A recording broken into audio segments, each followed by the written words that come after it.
Kisah tentang hancurnya perpustakaan Baghdad, perpustakaan terbesar di zamannya, adalah sebuah kisah pilu. Hilangnya begitu banyak ilmu dan awal dari mundurnya peradaban di dunia Islam.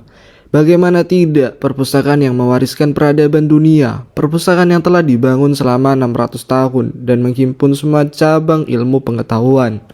Ilmu-ilmu yang ditulis dengan bahasa Persia, Yunani, Sanskerta, dan lain-lain diterjemahkan ke dalam bahasa Arab, kemudian disimpan di perpustakaan Baghdad ini. Saat kota ini jatuh, koleksi terbesar itu seolah tak berharga. Bayangkan saja, warisan besar itu mereka lempar ke sungai Tigris, hingga konon katanya air Tigris berubah menjadi hitam. Dimulai pada perkembangan Islam di masa-masa awal, yaitu pada masa Bani Abbasiyah yang ditandai dengan pesatnya perkembangan ilmu pengetahuan dan dibangunnya perpustakaan terbesar yang bernama Baitul Hikmah. Pembangunan Baitul Hikmah ini merupakan misi panjang dinasti Umayyah di bidang ilmu pengetahuan yang diteruskan oleh dinasti Abbasiyah. Baitul Hikmah pertama kali dibangun pada abad ke-8 Masehi, yaitu di kota Baghdad, Irak, dan menjadi salah satu institusi penting dalam sejarah dunia. Baitul Hikmah didirikan oleh khalifah yang bernama Harun al-Rashid, yang merupakan salah satu pemimpin terkenal dalam sejarah Islam. Ia memahami pentingnya ilmu dan pengetahuan bagi kemajuan umat manusia dan memutuskan untuk membangun sebuah pusat ilmu yang menjadi sarana bagi orang untuk mencari dan mempelajari ilmu pengetahuan. Baitul Hikmah menjadi salah satu tempat terpenting bagi para ilmuwan, filsuf, dan sarjana untuk berkumpul dan berbagi pengetahuan. Gedung ini menjadi tempat pembelajaran dan penelitian bagi para sarjana, dan memiliki ribuan buku yang mencakup berbagai bidang ilmu seperti sastra, filsafat, matematika, astronomi, dan masih banyak lainnya.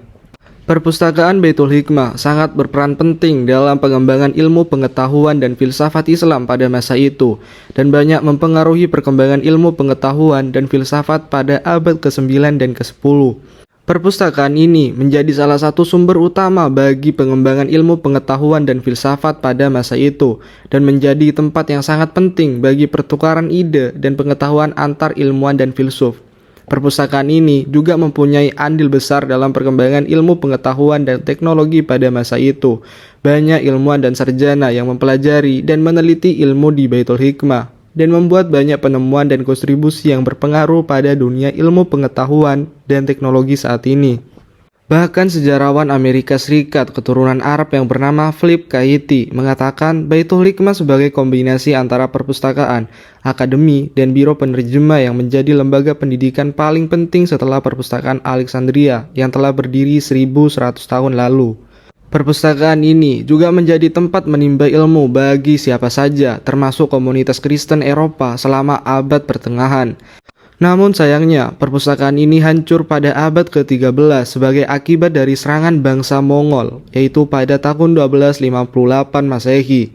Pada saat Hulagukan menyerbu Baghdad dan menjadi sebuah bencana besar yang menimpa peradaban dan literatur Islam. Hulagukan ini adalah cucu dari penyerbu besar dari padang rumput di Asia Tengah yang bernama Genghis Khan. Mereka memorak-porandakan Baghdad, khalifah dan penduduk ditangkap, rumah-rumah dibakar, dan tak sampai di situ, mereka juga membakar perpustakaan Baitul Hikmah yang pada saat itu dengan manuskripnya yang berharga. Meskipun perpustakaan Baitul Hikmah sudah tidak ada lagi, namun legasinya tetap terasa sampai sekarang. Perpustakaan ini menjadi salah satu contoh penting dari sejarah perpustakaan Islam dan pengembangan ilmu pengetahuan dan filsafat Islam pada masa lalu.